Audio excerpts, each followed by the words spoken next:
It's the 29th of April, 2022. CCTV records prison supervisor Vicky enter through a back door. Half a minute later, she comes back out with a prisoner, Vicky White, a 6'9" giant of a criminal serving 75 years for attempted murder. They quickly leave them a car as police scramble to make sense of the situation. Vicky, a prison supervisor with a 2-decade-long career and perfect record, just disappeared with a dangerous criminal. Police assumed that she was forced or manipulated into helping him escape. But that's when new evidence came to light, showing that she might have planned the entire thing. As nationwide manhunt began, police would realize the rabbit hole went deeper than anyone expected, leading them down a dark path, ending with Vicky found with a bullet in her head. Vicky, stay with her! Vicky! April 29th, 2022, and prison officer Vicky has just told her work colleagues that she's taking a prisoner to a psychological evaluation at a local courthouse. But something isn't right, as she's transporting the prisoner alone, despite rules mandating prisoners must be escorted by 2 officers at a time. But because of her senior position as a supervisor, nobody stops her, and there would be 6 hours before police realize that Vicky and the prisoner are never coming back. Desperate for clues, police start looking into the man that Vicky escaped with. It was Vicky White, a man serving 75 years in prison for domestic violence, home invasion, murder, and brutally attacking a man with an axe. But there was one crime that stood out to police even more.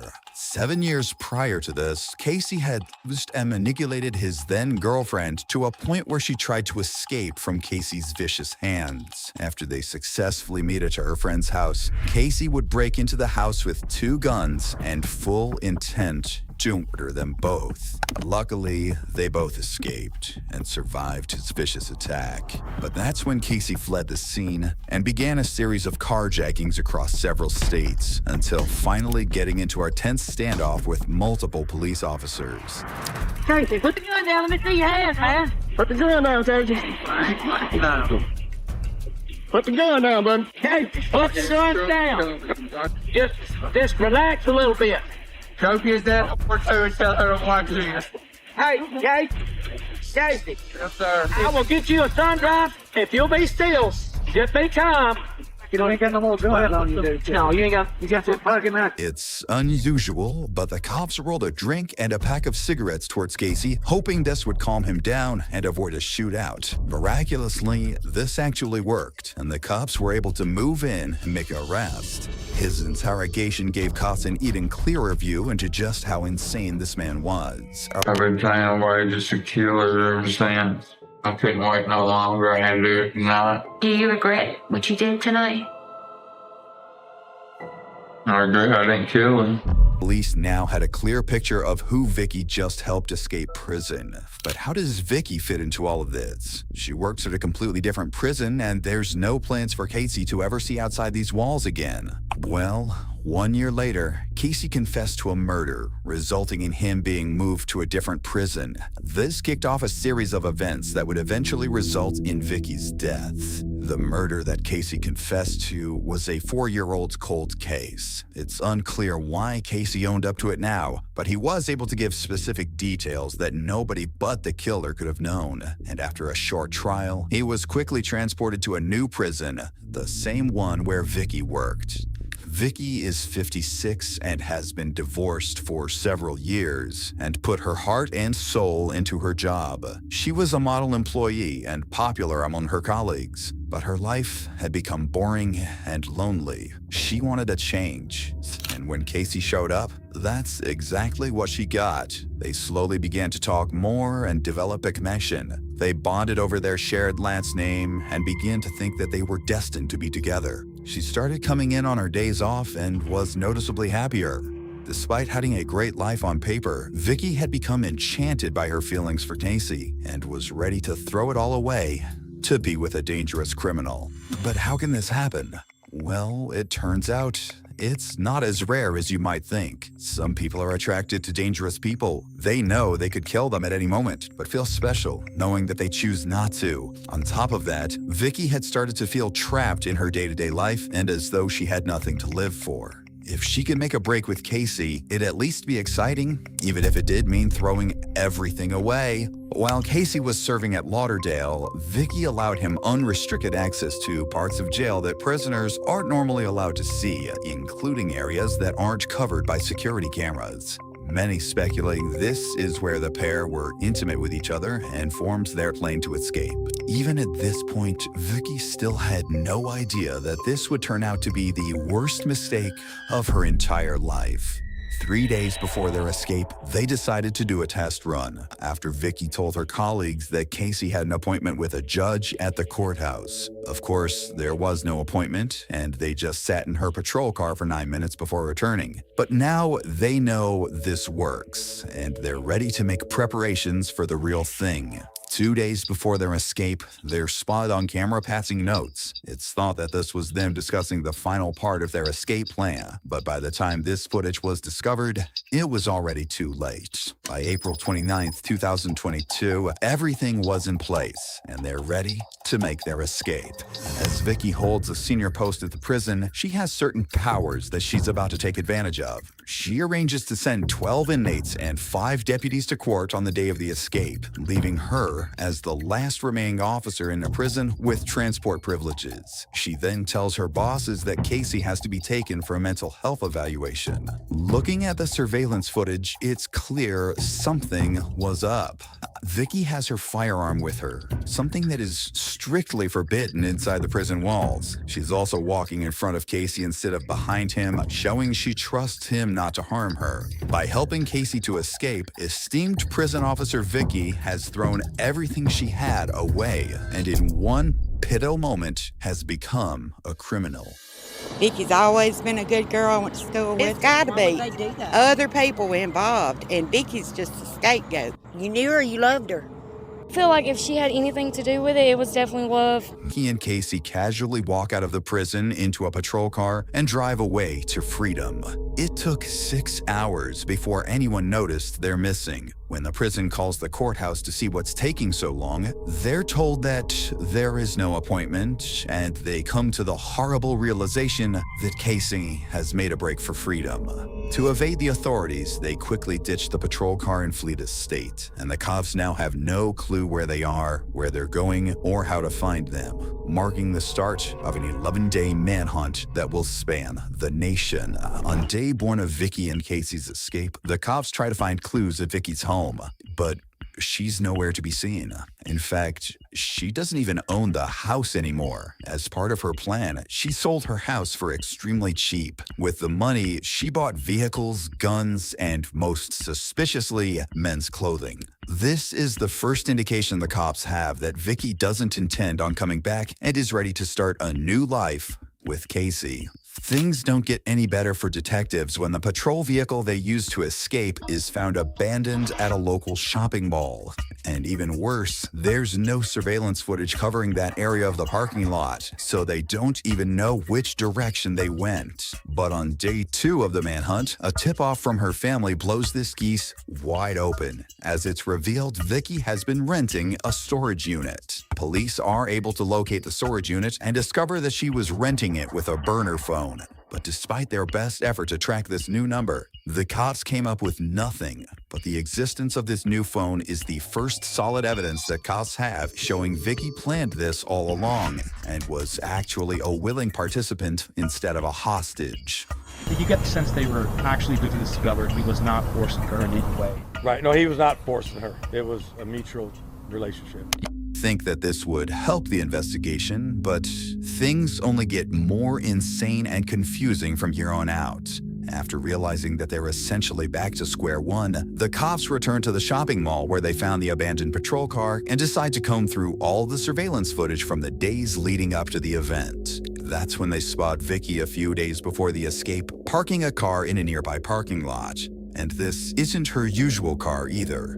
It's one she bought only a couple days earlier, a 2007 Ford Edge that the cops quickly realized had to be their getaway vehicle. But when police went back to the parking lot and the supposed getaway vehicle was still there, they realized that Vicky had left a decoy. Police had just lost their only clue, while giving Vicky and Casey a 5-day head start. But since they abandoned the Ford, the cops assumed that they have to have found another vehicle in the area, and lo and behold, they quickly picked up another lead. A homeowner nearby told them he sold his Ford F-150 pickup truck to a man who approached his house on the day Vicky and Casey went missing. That man is described as being around 6 feet, 9 inches tall and looked exactly like the picture he was shown. Now all they have to do is find that Ford F-150 and bring this manhunt to an end. And thanks to another lead, they're closing in. On date 6, the owner of a car wash in Indiana noticed something strange. A Ford F-150 had been parked in one of the cleaning bays for an unusual amount of time, and he suspects this vehicle has been abandoned. Unfortunately, this is before a search was initiated for the truck, but something's still not right. This pickup truck is far too nice to have been dumped by anyone sane, and the owner quickly grew suspicious. In order to find out, he checks out the car wash surveillance footage, and what he finds will help the cops finally capture their 2 fugitives.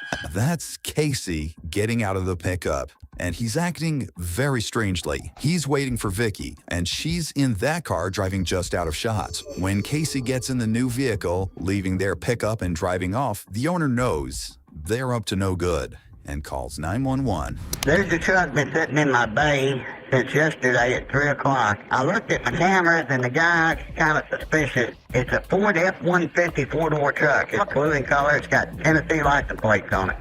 And I've got him on camera. The next day, cops arrive at the car wash and initiate a search of the truck. Is it returns to a Dodge? Yep. Yeah, that's fine now.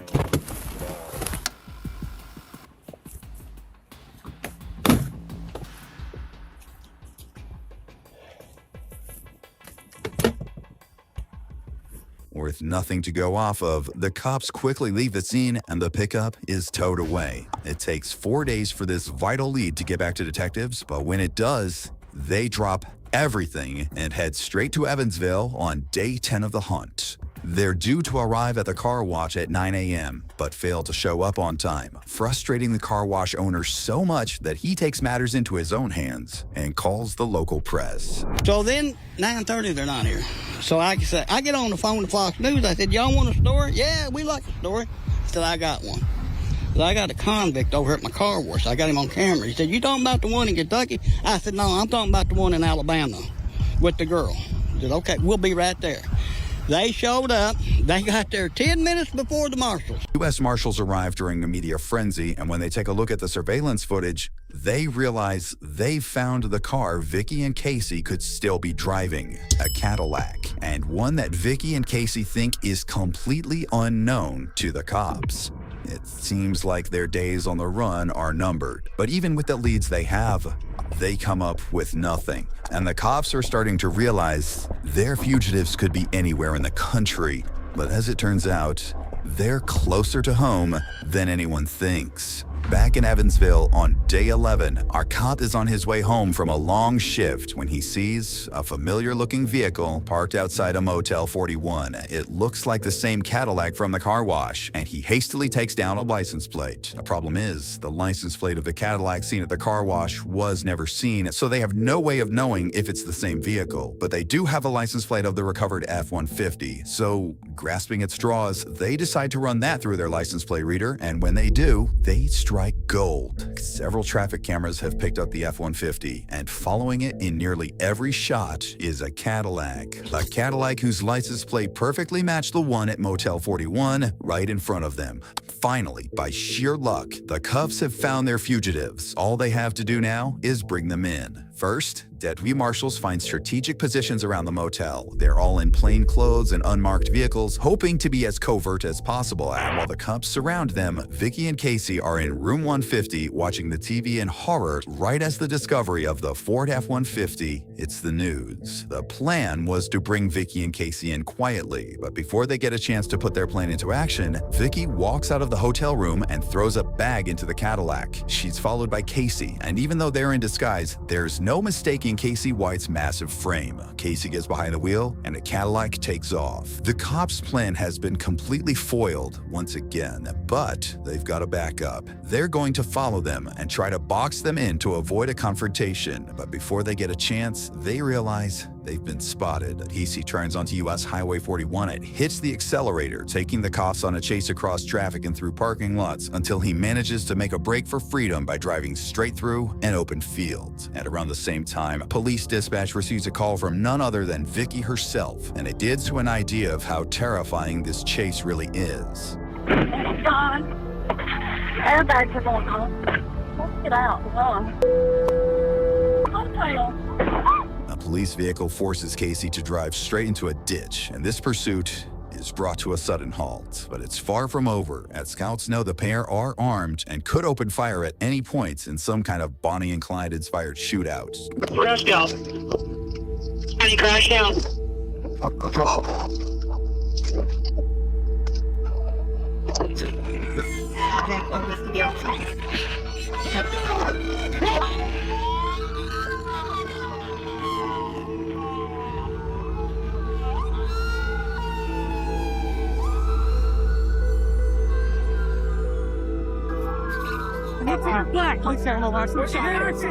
Where's he at?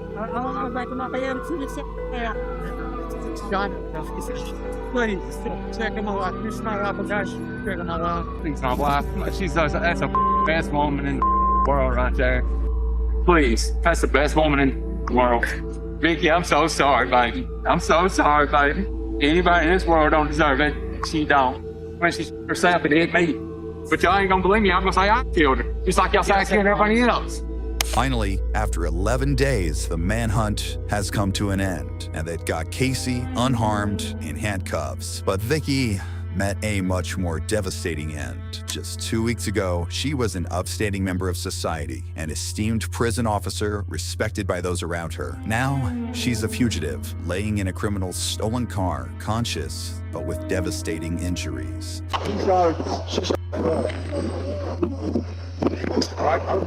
Big Davis, you good with him? No, she's good. He's still got it in her hand. Yes, got a gun. All right, watch. Medic right here, medic. Get back. It's still in her hand? Yes. Yeah, it's in her hand. Still breathing. I gotta break this center up here. Can you go in? Well, I think we can reach in and get the gun. That'd probably be easier in the windshield. See if it'll open. Good idea. We got cover? Yeah. It's opening. You got me? Yeah. I'm gonna go for the gun first. All right, pull me out. All right, I got it. She's been shot in the head, and Casey claims she took her own knife. When cops get a better look, they find her finger. It's still on the trigger of the gun. Later that day, Vicky was pronounced dead in a nearby hospital. We'll never really know what the two had planned for their life together after their escape, whether they wanted to go off the grid and settle down or live the rest of their lives on the run. Well, it turns out Casey never planned to keep Vicky around at all. He described her as a liability and someone that didn't have the mind for this sort of thing. It's likely that she would have been ditched shortly after this point or killed by Casey anyway, as he was found guilty of first-degree prison escape and sentenced to life behind bars. He'll be 98 years old before he gets a chance at parole, so this terror of a man will likely be off the streets until the day he dies.